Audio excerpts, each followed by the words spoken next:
De alguns anos para cá, o mundo passou a falar cada vez mais de aquecimento global. A elevação do nível dos oceanos, o surgimento de desertos, o aumento de furacões, tufões e ciclones são notícias em todos os jornais. Mas quais são as consequências no Brasil?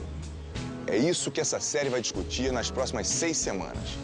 Se as mudanças climáticas parecem ainda distantes de todos nós brasileiros, isso é apenas uma impressão.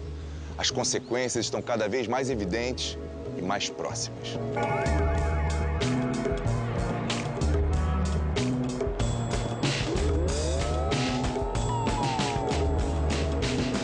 São Paulo hoje é uma cidade com 19 milhões de habitantes, quase 20 milhões de habitantes. Uma das maiores cidades do mundo. A cidade é um organismo vivo, ela não para nunca. E pela complexidade e grandeza da cidade, ela tem atividades que utilizam as 24 horas do dia. É um organismo com milhões de células, né?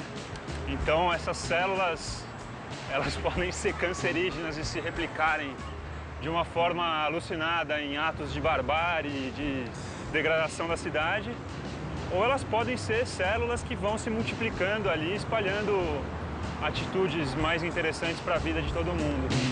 As células somos nós. Todos somos agentes poluidores, ou seja, geramos carbono. O importante é saber que podemos gerar muito ou pouco.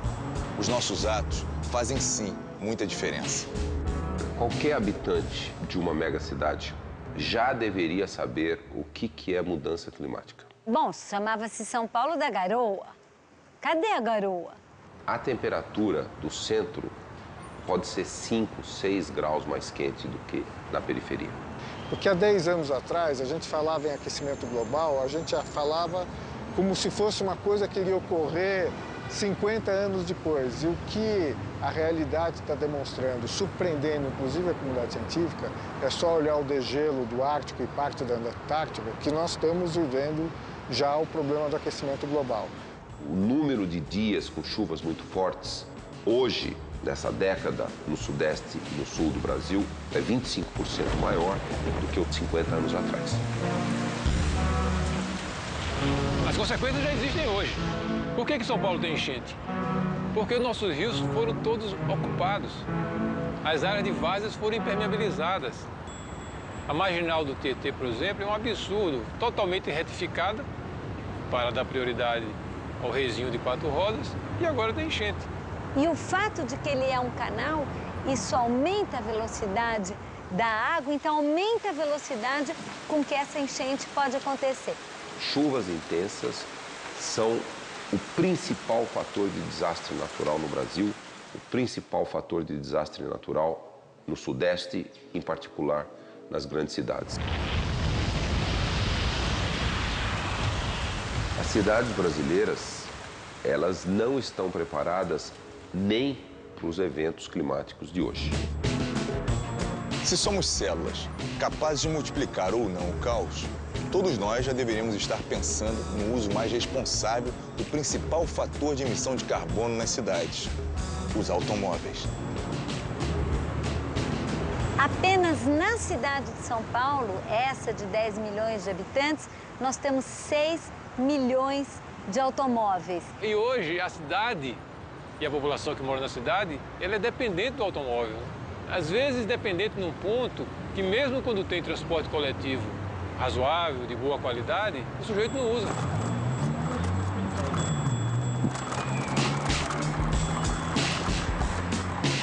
Andar de bicicleta em São Paulo, a opção que as pessoas estão fazendo hoje em dia cada vez mais por fugir do trânsito, também o despertar de uma consciência de que o modelo do automóvel na cidade ele é insustentável. Por mais que você tenha um carrão, por mais que você tenha um som, todas essas coisas que tem dentro dos carros, você está parado. Você não precisa usar a bicicleta para fazer tudo que você faz na sua vida, mas de repente se ela for para a padaria, para a locadora, para a casa de um amigo de bicicleta, em vez de carro, já é uma contribuição. Ah, tá com pressa, vai de bike. Os carros são o exemplo mais evidente, mas não para por aí. Quase todas as nossas ações geram reações. Se você ainda acha que isso não te diz respeito, é só parar e pensar na quantidade de lixo que a gente produz todo dia.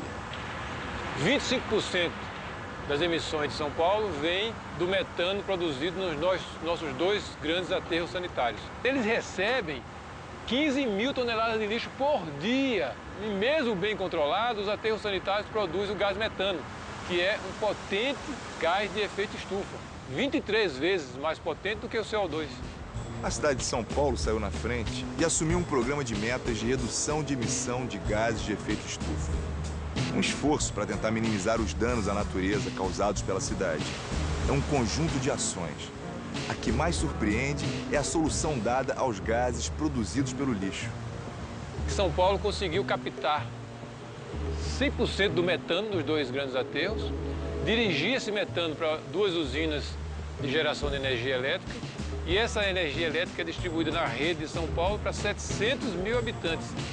É possível planejar a adaptação às mudanças climáticas, mas elas têm esse planejamento, através de políticas públicas, tem que começar o quanto antes. Por isso que é importante que o prefeito, o governador e o presidente, que são os maestros da orquestra, né, digam, né, para os outros solistas, essa coisa é importante, né? O meio ambiente é importante, o aquecimento global existe. E não acho que mudança nenhuma nessa cidade, nem nessa nem outra, vai acontecer pura e simplesmente de cima para baixo.